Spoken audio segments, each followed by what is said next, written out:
In the mountains of Afghanistan, where legends are born and careers are destroyed, two women did something that had never been done before.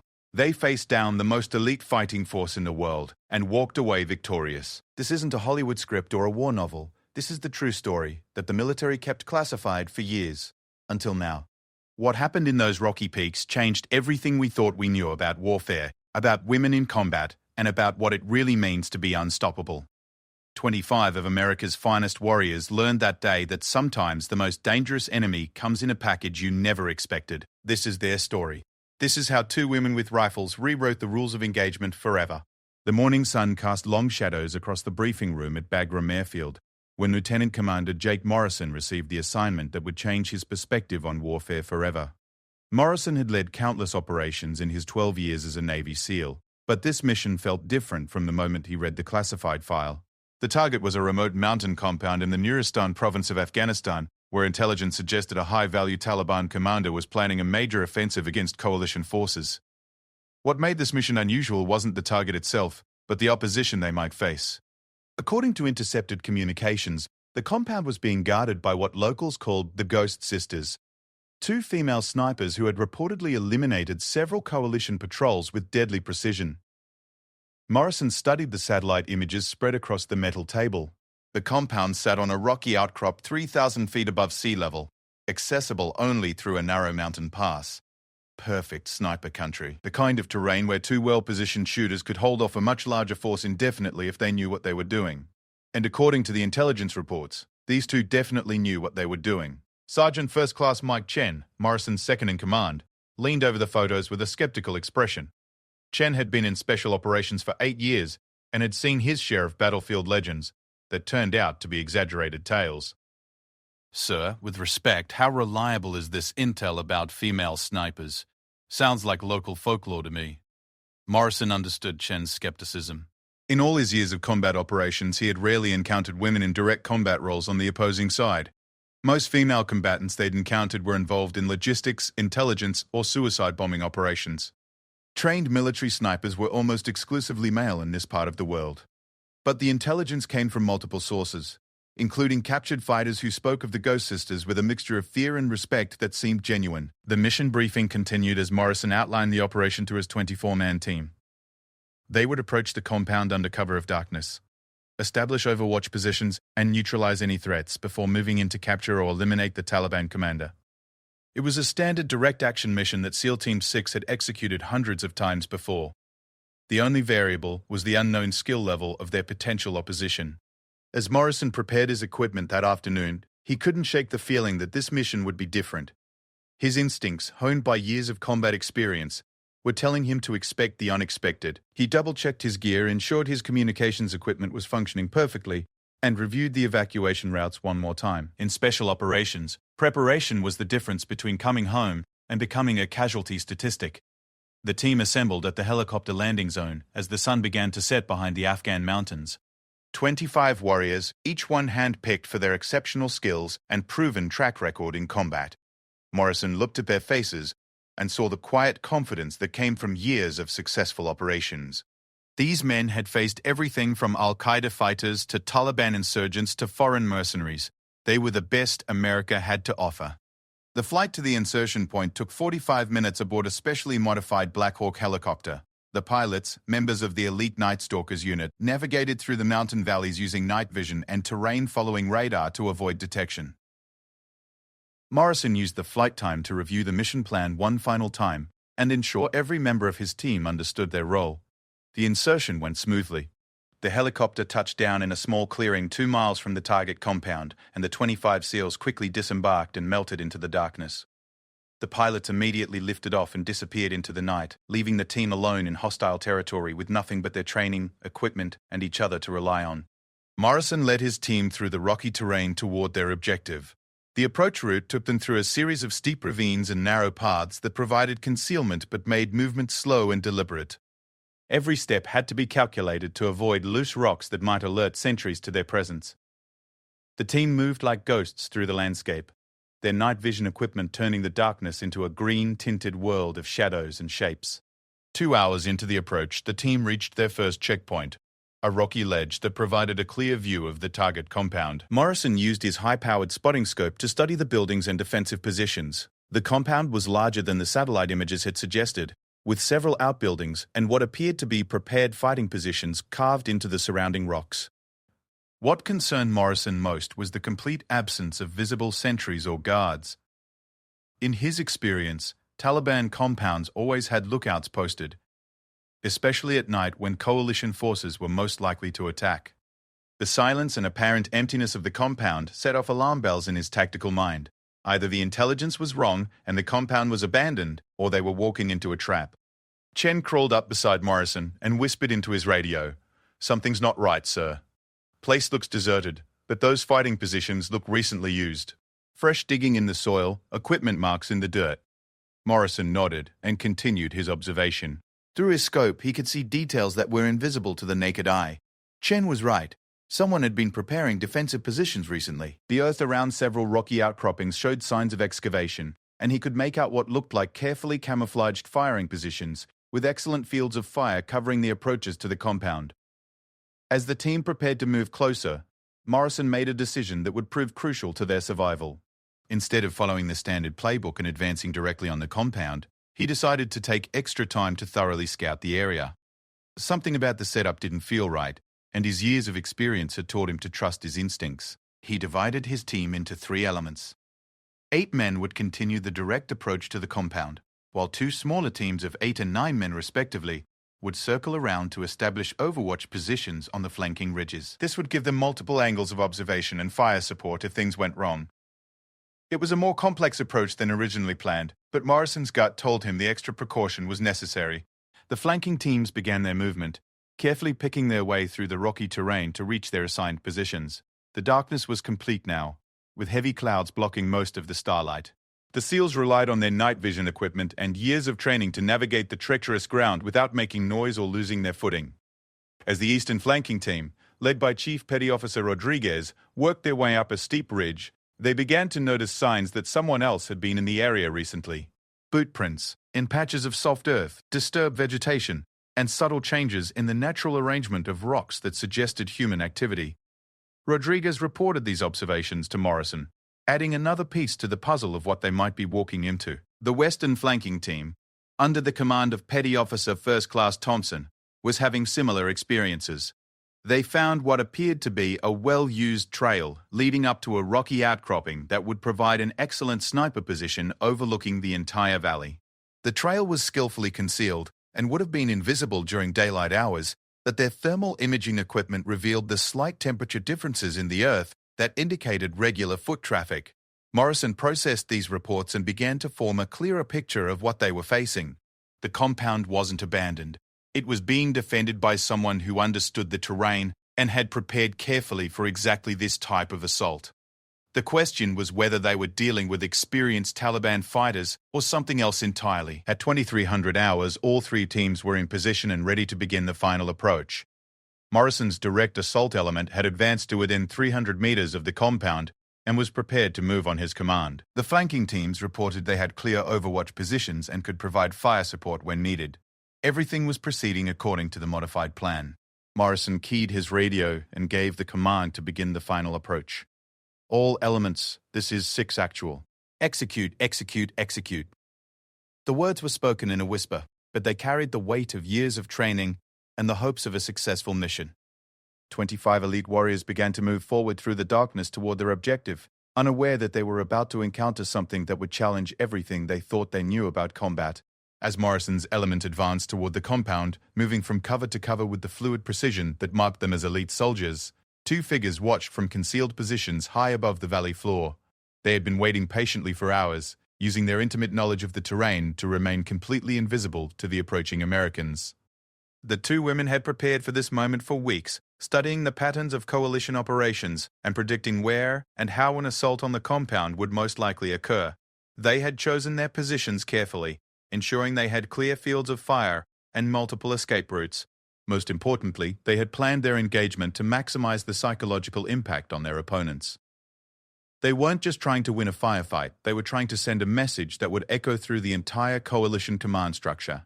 As Morrison's team drew closer to the compound, The tension in the night air seemed to increase. Every shadow could hide an enemy fighter, every rocky outcropping could conceal a sniper position. The SEALs moved with the careful precision of men who knew they were entering the most dangerous phase of their mission. In the darkness above them, two pairs of eyes tracked their movement through high-powered scopes, waiting for the perfect moment to begin an engagement that would become legendary in special operations circles. The stage was set for a confrontation that would test the limits of training, skill, and determination. 25 of America's most elite warriors were about to face two opponents who would prove that in warfare, numbers don't always determine the outcome.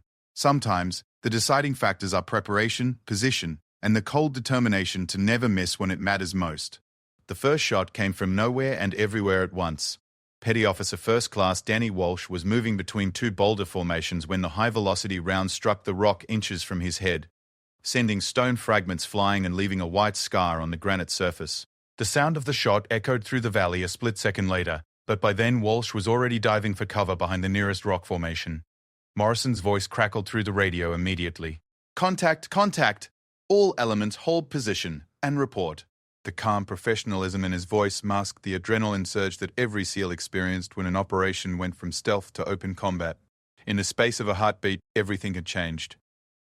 Chief Petty Officer Rodriguez, positioned with the Eastern Overwatch team, scanned the ridgeline through his thermal scope, searching for the muzzle flash or heat signature that would reveal the sniper's position. Eastern element, negative contact. No visual on shooter. The absence of a visible target was almost more unsettling than taking fire. Professional snipers knew how to mask their muzzle flash and quickly change positions after taking a shot. Thompson's Western team reported similar results. Western element, no visual contact. Shot appeared to come from the northern ridge, but we've got negative thermal signatures in that area. The fact that none of the Overwatch teams could locate the shooter despite their advanced equipment and elevated positions was the first indication that they were dealing with someone exceptional. Morrison processed the reports while keeping his own team in defensive positions. The shot had been precisely placed, close enough to Walsh to serve as a clear warning, but not close enough to cause injury if Walsh had remained stationary. It was either an incredible near miss or a deliberate demonstration of accuracy. Given the intelligence reports about the Ghost Sisters, Morrison suspected it was the latter. 6 actual to all elements. Morrison whispered into his radio. "We're dealing with at least one sniper with exceptional skill and knowledge of this terrain. Maintain defensive positions and continue observation. Do not expose yourselves unnecessarily." He knew that movement without cover would likely result in casualties, but remaining static would eventually give the sniper opportunities to pick them off one by one. The second shot came 12 minutes later, from a completely different direction. Sergeant Mike Chen had been using his binoculars to scan the compound buildings when a bullet struck the ground 2 feet to his left, kicking up a small explosion of dirt and rocks.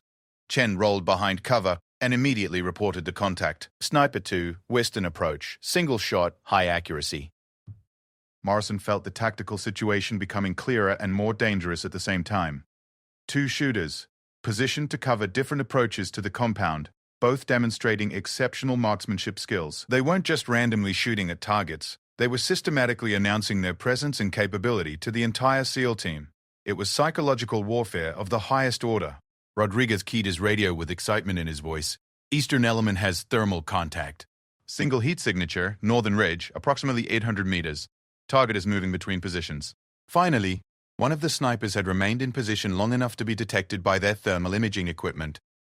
Morrison made a quick decision. "Eastern element, you are cleared to engage. Take the shot." If they could eliminate one of the snipers, it would significantly improve their tactical situation and allow them to focus their attention on locating the second shooter. Rodriguez adjusted his position behind his rifle, a custom-built .300 Winchester Magnum, with a high-powered scope that had served him well in dozens of previous engagements. Through his thermal sight, he could see the faint heat signature of a human figure moving along the ridge. The range was challenging, but well within his capabilities. He controlled his breathing, accounted for wind and elevation, and squeezed the trigger with the smooth precision that had made him one of the top marksmen in SEAL Team 6. The shot was perfect. Rodriguez watched through his scope as his bullet struck exactly where the heat signature had been positioned. But in the split second before impact, the figure had disappeared behind a rock formation. His bullet struck empty stones, sending sparks flying in the darkness but finding no human target. Negative impact, Rodriguez reported, frustration evident in his voice. Target moved to cover immediately before impact. It was as if the sniper had somehow sensed the incoming round and moved at exactly the right moment to avoid it. The timing was so precise that it seemed almost supernatural. The third and fourth shots came simultaneously from two different positions, demonstrating a level of coordination that sent a chill through the SEAL team. Walsh, still pinned down behind his boulder, heard a bullet whistle overhead while Chen's position was struck by another round that hit within inches of where his head had been moments before. Both shots had been fired at exactly the same time, indicating that the two snipers were in communication and coordinating their attacks. Morrison realized he was facing something unprecedented in his experience. These weren't typical insurgent fighters with basic weapons and minimal training. The level of marksmanship, tactical awareness, and coordination he was witnessing suggested professional military training of the highest caliber. But the intelligence reports had indicated that the Taliban commander's security consisted of local fighters with limited capabilities. Thompson's Western team reported movement on their flank. Western element has visual contact. Two heat signatures moving along the valley floor, approximately 400 meters south of compound. They appear to be flanking our position. The tactical situation was deteriorating rapidly as the snipers demonstrated they weren't content to remain in static positions but were actively maneuvering to gain advantages. The fifth shot proved that Morrison's team was facing something beyond their previous experience. Petty Officer Second Class Martinez had been using a small digital camera to document the compound layout when a bullet struck the device in his hands, destroying it completely but leaving Martinez unharmed. The shot had been placed with such precision that it neutralized a piece of equipment without injuring the operator. A demonstration of skill that bordered on the impossible. "All elements, this is 6 actual," Morrison transmitted, his voice carrying a new note of respect for their opponents. "We are dealing with professional snipers of exceptional capability. These are not typical insurgent fighters. Adjust your tactics accordingly and assume they have training equivalent to our own." The acknowledgement that they were facing equals rather than inferior opponents marked a crucial shift in the SEALs' approach to the engagement. Morrison began to appreciate that this mission had become less about overwhelming superior numbers and more about matching skill against skill in an environment where their opponents held every advantage. Chen crawled to Morrison's position during a lull in the shooting. "Sir, recommend we call for additional support. These shooters know this terrain better than we do, and they're demonstrating capabilities we didn't plan for." It was a reasonable suggestion from an experienced operator who understood when a mission was moving beyond its original parameters. Morrison considered the recommendation but decided against it. Calling for additional forces would take hours to coordinate and would likely result in the snipers disappearing into the mountains long before help arrived. More importantly, his professional pride was engaged. 25 Navy SEALs represented one of the most elite fighting forces in the world. If they couldn't handle 2 snipers regardless of their skill level, it would raise serious questions about their training and capabilities. "Negative on additional support," Morrison replied. "We adapt and overcome with current assets. That's what we're trained for." It was a decision that would prove both costly and educational as the engagement continued to evolve in ways none of them had anticipated. The next exchange of fire came when Rodriguez's Eastern team attempted to advance to a better position. As they moved along a rocky ledge that provided concealment from the compound, both snipers opened fire simultaneously. The coordination was flawless. One round forced the lead SEAL to dive for cover, while the second round struck the exact position where he would naturally seek protection. Only Rodriguez's quick thinking in pulling his teammate in an unexpected direction prevented a casualty. "These shooters are reading our movements," Rodriguez reported breathlessly. "They're anticipating our actions and placing shots where we're going to be, not where we are." It was an observation that highlighted the exceptional tactical intelligence of their opponents. The snipers weren't just skilled marksmen. They were tactical thinkers who understood how professional soldiers would react under fire. Morrison studied his tactical map and tried to develop a plan that would counter the snipers' advantages. The key was to force them into a position where they couldn't use their superior knowledge of the terrain. But every approach to the compound was covered by at least one of the snipers, and their demonstrated ability to coordinate fires meant that any movement would be met with precisely placed shots. The solution came from an unexpected source. Walsh, still pinned behind his boulder, noticed that the sniper's shots had been coming from positions that were getting progressively closer to the compound. "Sir," he whispered into his radio, "the shooters are falling back toward the compound in a controlled withdrawal. They're not trying to stop us, they're leading us into something." Morrison processed this observation and felt the pieces of the tactical puzzle beginning to fit together. The snipers weren't trying to inflict casualties or stop the SEAL advance. They were demonstrating their capabilities while gradually drawing the team into a more confined area where their advantages would be even greater. It was a sophisticated tactical approach that suggested these weren't just skilled snipers but strategic thinkers who understood the psychological aspects of warfare. All elements maintain current positions until further notice, Morrison commanded. We're going to let them make the next move and see what they're really planning. It was a decision that required tremendous discipline from warriors trained to take aggressive action, but Morrison sensed that patience might be the key to understanding what they were really facing. As the night wore on and the standoff continued, Morrison found himself developing a grudging respect for their opponents. The level of skill, coordination, and tactical intelligence being displayed was remarkable. These weren't just skilled fighters. They were artists of warfare who had turned the Afghan mountains into their canvas. The question was whether 25 elite SEALs could match their mastery of this deadly art form. Dawn was still 3 hours away when Morrison made the decision that would transform the engagement from a standard military operation into something resembling a deadly chess match. The two snipers had remained quiet for 45 minutes, but their presence hung over the valley like a storm cloud waiting to break. Morrison knew they were still there, still watching, still calculating their next move. All elements, this is 6 actual, Morrison whispered into his radio. We're changing tactics. These shooters want to play games, so we're going to play by their rules and see who's better at it. The edge in his voice reflected both frustration and determination. After 15 years in special operations, Morrison had never encountered opponents who could neutralize his team's advantages so effectively. Rodriguez adjusted his position on the eastern ridge and keyed his radio. Sir, what exactly do you have in mind? These two have home field advantage, and they've proven they can outshoot us when we give them clean targets. It was a frank assessment from a warrior who had seen enough combat to appreciate when the enemy held superior cards. Morrison had been thinking about exactly that question for the past hour. Traditional assault tactics weren't working because the snipers had prepared for those approaches. Overwhelming firepower wasn't an option because they couldn't locate their targets long enough to engage them. The solution had to come from understanding what the snipers were trying to accomplish and turning their own tactics against them. They're not trying to kill us, Morrison explained quietly. Every shot they've taken has been a demonstration, not an execution. They want us to know they could have killed us, but chose not to. That tells me they have an agenda beyond simple defense of this compound. It was a crucial insight that would shape everything that followed. Chen crawled closer to Morrison's position and whispered urgently, Sir, if they're not trying to kill us, what exactly are they trying to do? And how does understanding that help us complete our mission? The questions reflected the confusion that every member of the team was feeling as they tried to make sense of an opponent who seemed to be following different rules. Morrison had been wrestling with the same questions and had reached a conclusion that both excited and concerned him. They're hunting us, he said quietly. Not to kill, but to prove a point. They want to demonstrate that they can outfight the best America has to offer. It's about reputation and legend building, which means they'll keep engaging us as long as we give them opportunities to show off their skills. The implications of this realization were staggering. If Morrison was correct, the snipers weren't defending the compound at all. They were using the SEALs' mission as an opportunity to create a reputation that would spread throughout the insurgent networks.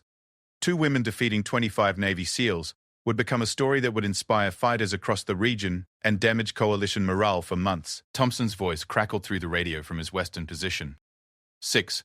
Actual, we've got movement. Single heat signature moving along the ridge line, approximately 600 meters northwest of the compound. Target appears to be establishing a new firing position. The report confirmed that the snipers were continuing to maneuver, seeking better positions from which to continue their demonstration. Morrison made a decision that went against every instinct developed through years of military training. Instead of trying to eliminate the moving sniper, he decided to let her establish her new position and then attempt to outmaneuver her. Western element, maintain observation, but do not engage. We're going to let them think they're controlling this engagement while we develop a counter-strategy. The strategy Morrison had in mind was risky and unconventional, but it addressed the core problem they were facing. The snipers were superior fighters in this specific terrain because they had prepared extensively for exactly this type of engagement. But they were also bound by the same rules that governed all sniper operations. They needed clear sight lines, stable firing positions, and escape routes. If Morrison could force them to operate in areas where those advantages were minimized, the playing field would become more level. Rodriguez reported new contact 20 minutes later. Eastern element has visual on second sniper. Target is approximately 400 meters southeast of compound, moving between rock formations. She appears to be carrying equipment for an extended engagement. The observation that the sniper was female and carrying additional gear provided valuable intelligence about their opponent's capabilities and intentions. The first deliberate countermove came when Morrison ordered Chen's fire team to advance along a route that would appear to take them directly into the southeastern sniper's field of fire. It was a calculated risk based on Morrison's theory that the snipers were more interested in demonstrating their skills than in inflicting casualties. If he was wrong, Chen and his 3 teammates would likely be killed or wounded. Chen understood the risk but trusted Morrison's tactical instincts. The 4 SEALs began moving forward along the designated route, using every piece of cover available but ultimately exposing themselves to potential sniper fire. They moved with the fluid coordination that marked them as elite soldiers, but Morrison could see the tension in their movements as they waited for the inevitable shot. The shot came exactly as Morrison had predicted. A single round struck the ground between Chen's lead scout and the rock formation he was approaching, forcing him to dive for cover but causing no injury. It was another demonstration shot placed with surgical precision to show that the sniper could have killed the SEAL but had chosen not to. Morrison felt a mixture of relief and vindication as his theory about their opponent's intentions was confirmed. But Morrison's real plan was just beginning.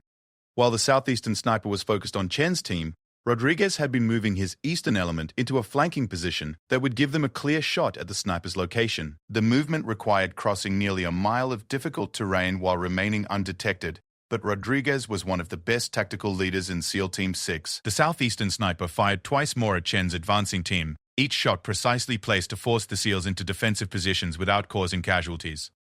She was clearly enjoying the tactical chess match, demonstrating her superior marksmanship while maintaining complete control of the engagement. What she didn't realize was that her focus on Chen's team had created the opening Morrison had been hoping for. Rodriguez reached his new position just as the sniper fired her 3rd demonstration shot. Through his scope, he could see her clearly for the first time. A figure in carefully camouflaged clothing, moving with the fluid grace of someone completely comfortable in the mountain environment. She was repositioning for another shot when Rodriguez lined up his own crosshairs and prepared to end the game. The shot Rodriguez took was the best of his career. At nearly 500 meters, accounting for wind and elevation, he placed his bullet within inches of where the sniper had been positioned, but once again his target seemed to sense the incoming round and moved at the last possible second, disappearing behind a rock formation just as Rodriguez's bullet struck empty stone. Negative impact. Rodriguez reported with professional calm that masked his frustration. Target displaced immediately before impact. These shooters have some kind of early warning system or supernatural timing. It was becoming clear that conventional sniper tactics weren't going to work against opponents who seemed capable of sensing incoming fire. Morrison was beginning to understand that he was facing something unprecedented in his experience. The coordination, timing, and situational awareness being demonstrated by the 2 snipers suggested training and capabilities that went beyond anything in his intelligence files.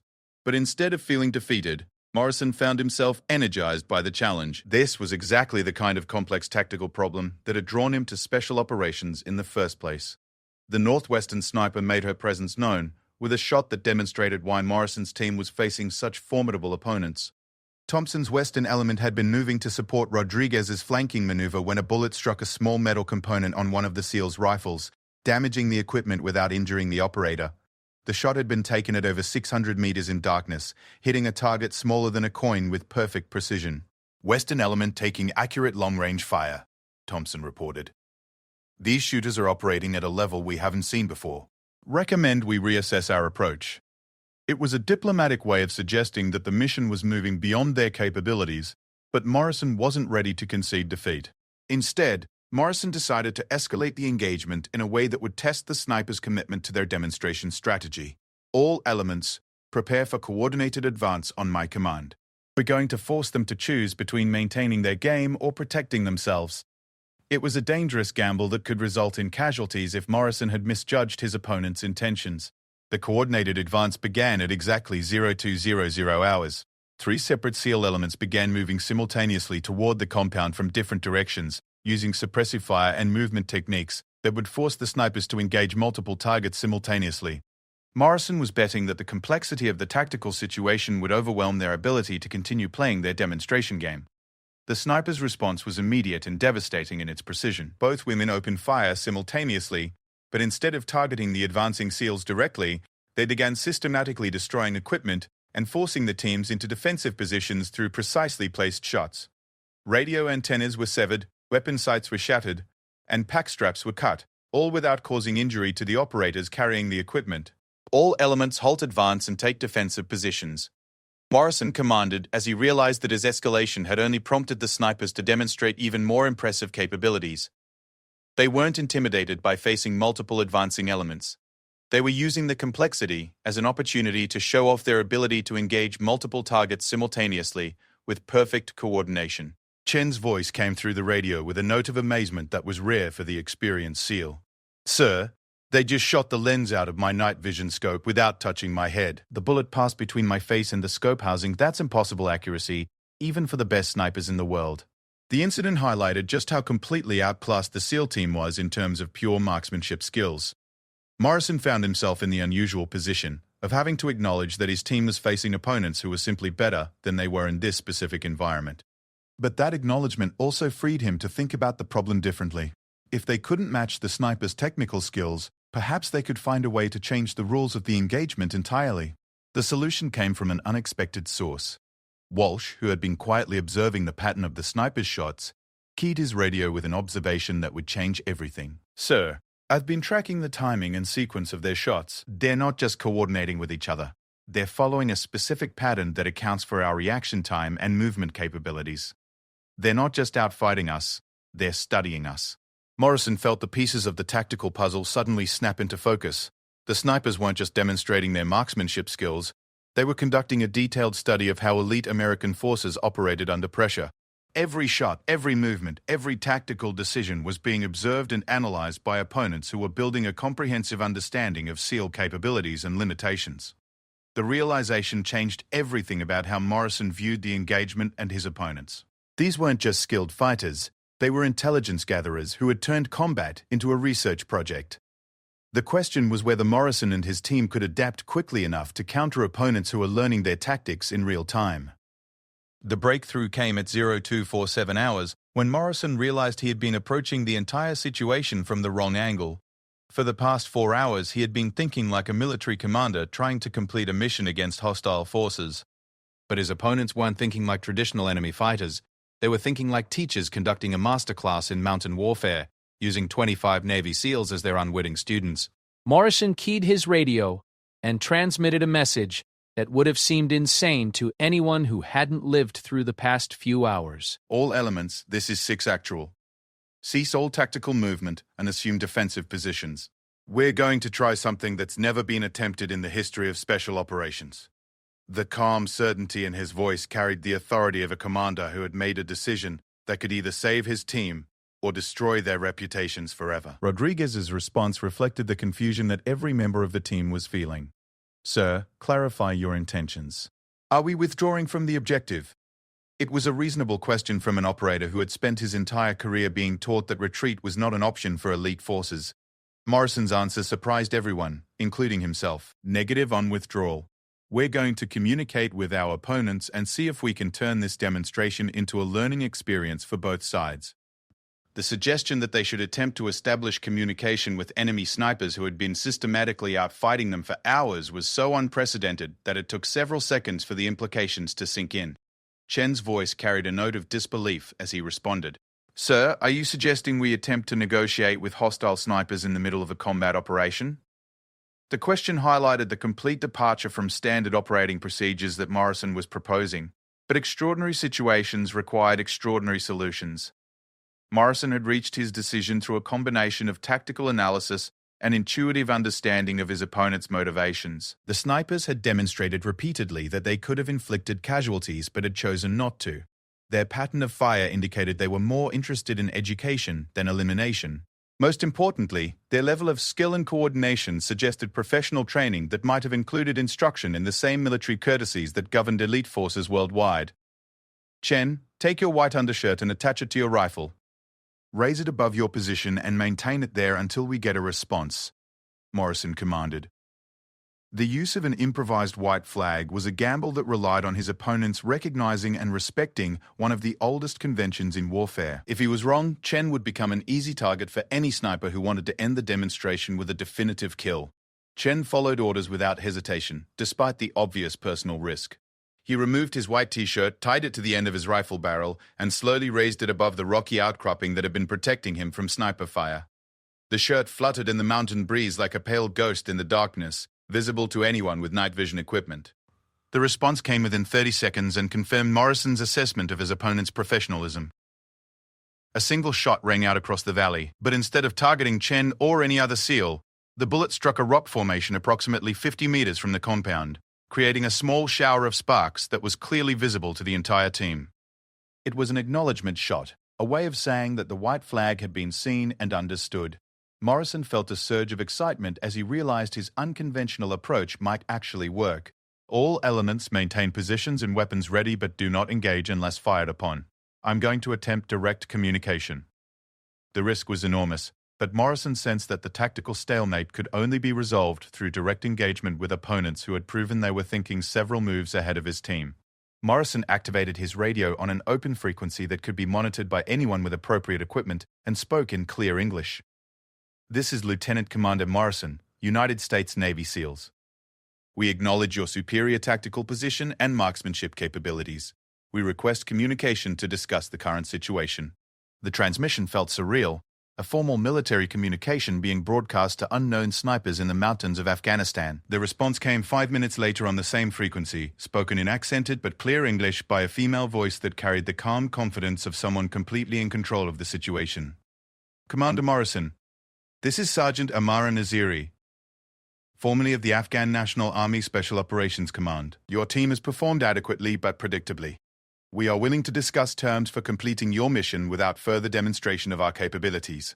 The revelation that at least one of the snipers was a former member of Afghan Special Operations Forces explained much about the exceptional skills Morrison's team had been facing. The Afghan National Army's Special Operations units had been trained by American and British instructors and had developed reputations for exceptional capabilities before the coalition withdrawal.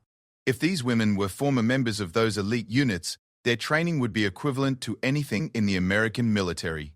Morrison processed this information quickly and made another unprecedented decision. Sergeant Naziri, request permission to approach your position under white flag for face-to-face discussion.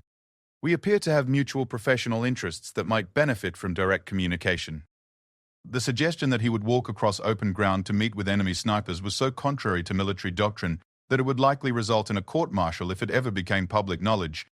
The response came after a longer pause, suggesting that Sergeant Naziri was consulting with her partner before making a decision. Permission granted, Commander Morrison. Approach along the valley floor from your current position. You will be covered but not targeted if you come alone and unarmed. Any deviation from these terms will result in immediate termination of communication. Morrison handed his weapons to Chen and began walking across the rocky terrain toward the compound, wearing only his tactical vest and communications equipment. Every step felt like it might be his last, as he crossed ground that had been controlled by enemy snipers for the past several hours. But his intuition told him that Sergeant Naziri was a professional who would honor the terms she had established. The walk took 12 minutes, and gave Morrison time to think about what he hoped to accomplish through direct negotiation. His primary objective was still the capture of the Taliban commander who was supposedly in the compound. But the presence of former Afghan Special Operations personnel complicated the situation significantly. If these women were operating as mercenaries or had their own agenda, the mission parameters had changed completely. Sergeant Naziri met him at the edge of the compound, and Morrison got his first clear look at one of the opponents who had been systematically outfighting his team. She was smaller than he had expected, probably in her early 30s, with the lean build and alert eyes of someone who had spent years in combat operations. Her equipment was a mixture of military surplus and carefully maintained personal gear that spoke of professional competence and attention to detail. Commander Morrison, she said formally, extending her hand in a gesture that seemed both courteous and slightly mocking. You have been more creative than most American commanders we have encountered. Most would have called for air support or artillery by now rather than admitting they were outmatched by two women with rifles. Morrison shook her hand and found her grip firm and confident. Sergeant Naziri, your demonstration has been impressive, but I'm curious about your objectives. Are you defending this compound, or were you using our mission for your own purposes? It was a direct question that went to the heart of what Morrison needed to understand about the situation. Naziri smiled slightly and gestured toward a rocky ledge, where her partner was visible with a rifle trained on Morrison's position. We were hired to test American Special Operations capabilities and provide a detailed report to our employers. Your mission provided a perfect opportunity to observe how elite forces operate under pressure. The Taliban commander you seek has been gone for 2 days. The revelation that the entire engagement had been an elaborate test hit Morrison like a physical blow. His team had been manipulated into providing a demonstration of American capabilities for unknown parties who were studying their tactics and limitations. The strategic implications were staggering. If similar tests were being conducted elsewhere, enemy forces were developing detailed knowledge of how American Special Operations units functioned in combat. "Who hired you to conduct this test?" Morrison asked, though he suspected Naziri wouldn't provide that information freely. The question was important, because it would determine whether they were dealing with a one-time intelligence-gathering operation or part of a larger program to study American military capabilities. Naziri's expression became more serious as she considered her response. There are many parties interested in understanding how the world's most advanced military performs in actual combat conditions. The techniques and technologies you have demonstrated tonight will be studied extensively by people who may someday face similar American forces in battle. Morrison understood the implications immediately. His team hadn't just been outfought. They had been systematically studied and analyzed by opponents who would share their observations with other potential enemies. Every tactic they had used, every piece of equipment they had deployed, every communication protocol they had followed, had been observed and recorded by professional intelligence gatherers. "What happens now?" Morrison asked, acknowledging that the tactical situation had moved far beyond anything covered in his training or experience. He was facing opponents who had achieved their objectives, while his team had been manipulated into providing exactly the demonstration his enemies had been seeking.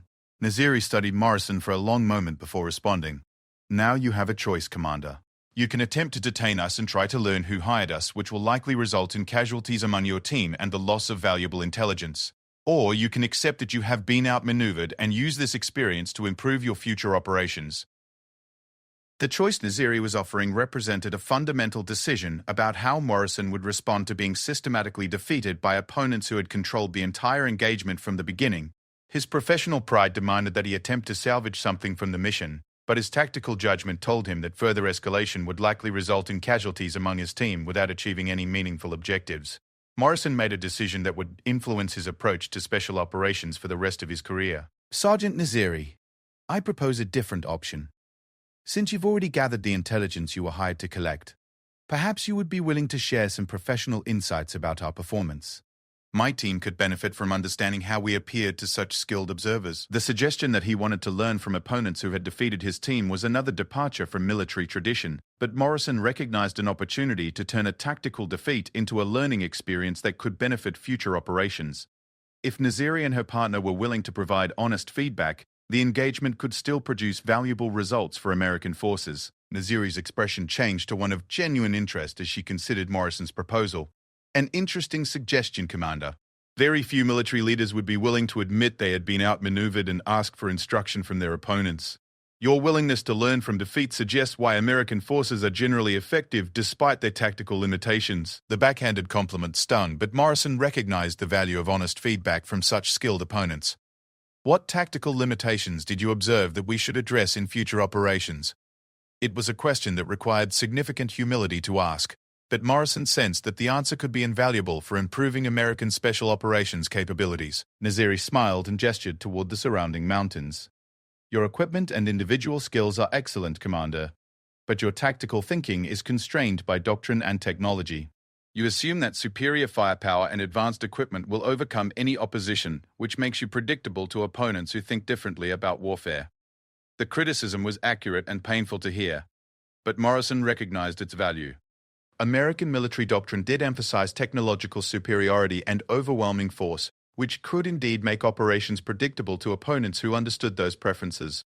The lesson was one that could improve the effectiveness of future special operations missions if properly applied. As dawn began to lighten the eastern sky, Morrison found himself engaged in one of the most unusual conversations of his military career, learning about advanced tactical concepts from opponents who had just demonstrated their superiority in every aspect of mountain warfare. The conversation that followed would become the foundation for a complete revision of American Special Operations mountain warfare doctrine. though it would take years for the full implications to be understood and implemented.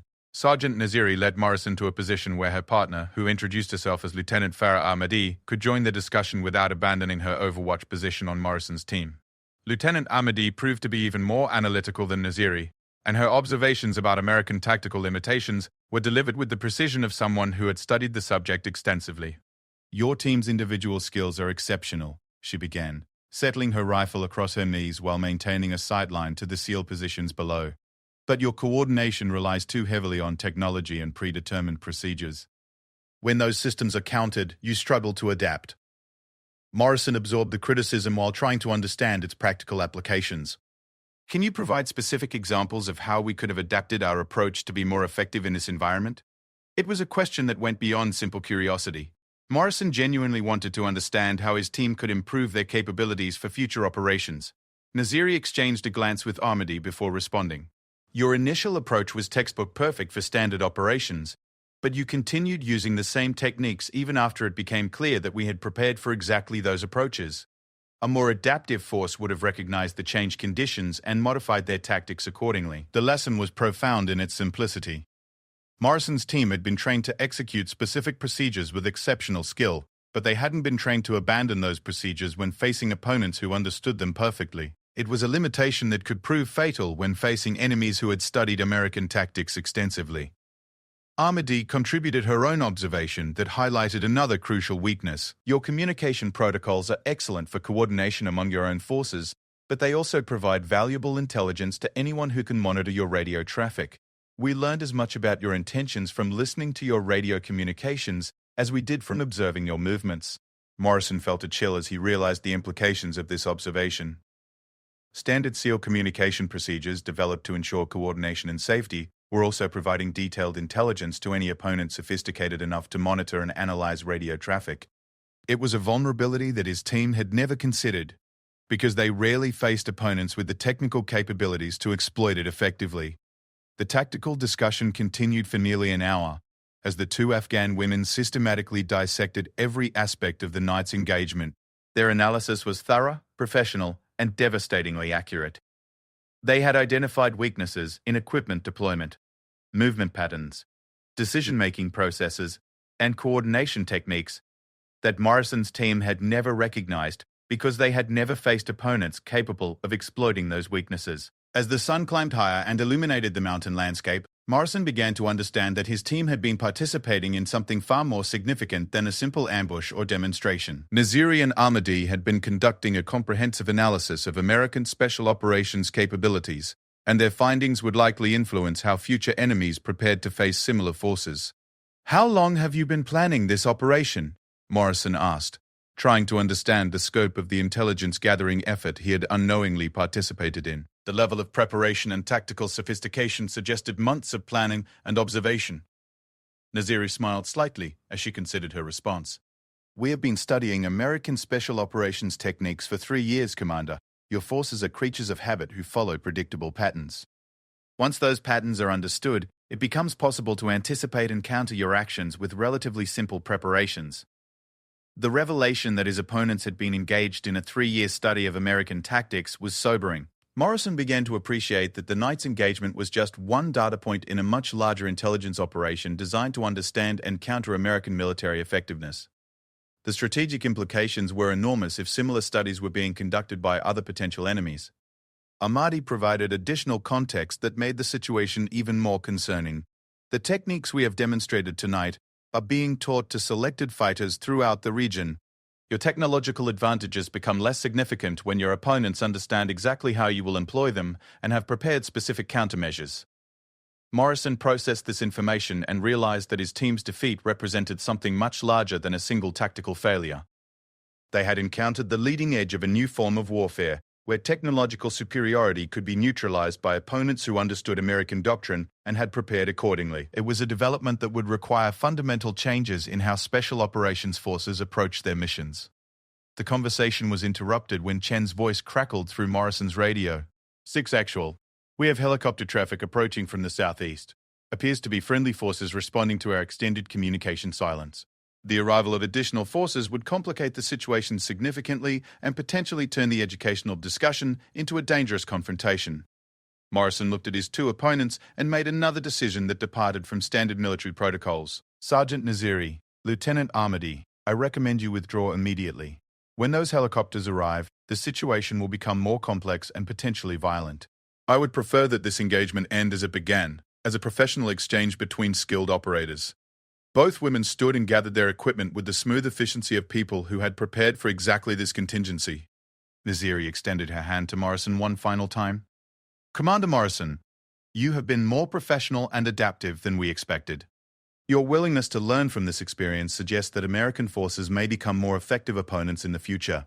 The compliment was genuine, but it also carried an implicit warning that the intelligence these women had gathered would be used to prepare other forces for future encounters with American Special Operations teams. Morrison understood that he had been both honored and warned by opponents who respected his professionalism while making it clear that they were part of a larger effort to counter American military advantages. Armady offered her own parting observation as she shouldered her rifle and prepared to disappear into the mountain landscape. Tell your superiors that technological superiority is temporary, Commander. The ability to think creatively and adapt to unexpected situations is permanent. Your enemies are learning to think like you while you continue to fight like you always have. Morrison watched as both women melted into the rocky terrain with a skill that made them effectively invisible within seconds of leaving their positions. They moved with the confidence of people who knew every stone and shadow in the area, disappearing so completely that it seemed almost supernatural. Within minutes, the only evidence of their presence was the memory of a conversation that had challenged every assumption Morrison held about modern warfare. The helicopters arrived 20 minutes later, bringing additional forces and senior officers who wanted detailed explanations of why a routine special operations mission had turned into an extended engagement with unknown snipers. Morrison found himself in the unusual position of having to explain that his team had been systematically outfought by two women who had used the engagement as a training exercise. The after-action reports and debriefings continued for weeks, as military intelligence analysts tried to understand the implications of what had occurred in the Afghan mountains. Morrison's detailed accounts of the engagement and his conversation with Naziri and Armady became required reading for special operations personnel throughout the military, but the full impact of the lessons learned wouldn't become apparent for years. 6 months after the engagement, Morrison received a classified intelligence report that provided additional context for what his team had experienced. Naziri and Armady were identified as former members of Afghan Special Operations units who had been recruited by an international organization dedicated to studying and countering American military capabilities. Similar teams were operating in other regions, conducting comparable studies of American tactics and developing countermeasures for distribution to potential enemies. The report confirmed Morrison's suspicions that the night's engagement had been part of a much larger intelligence operation. His team hadn't just been defeated, they had been systematically studied by opponents who were sharing their findings with other potential enemies. The technological and tactical advantages that American forces relied upon were being neutralized by enemies who understood exactly how those advantages would be employed. Morrison used the intelligence to develop new training protocols that emphasized adaptability and creative thinking over strict adherence to doctrine. The lessons learned from his encounter with two exceptional snipers became the foundation for a new approach to special operations that acknowledged the reality of facing enemies who understood American tactics as well as Americans did themselves. Years later, as Morrison advanced in rank and influence, he would often reflect on the night when two women with rifles had taught him more about modern warfare than decades of formal military education. The engagement had been a defeat in tactical terms, but it had provided insights that made American Special Operations forces more effective against increasingly sophisticated enemies. The story of 25 Navy SEALs being outfought by two female snipers became a closely guarded secret within military circles, but the lessons learned from that engagement influenced Special Operations doctrine for years to come. Morrison's willingness to learn from defeat and adapt his approach to warfare proved to be more valuable than any tactical victory could have been. In the end, the Ghost Sisters of the Afghan mountains had achieved something remarkable. They had forced the most elite fighting force in the world to acknowledge that superiority in warfare comes not from technology or numbers, but from the ability to think creatively, adapt quickly, and never miss when accuracy matters most. It was a lesson that would echo through military circles long after the mountains of Afghanistan had faded into memory. A reminder that in warfare, the most dangerous enemy is often the one who thinks differently about the rules of engagement.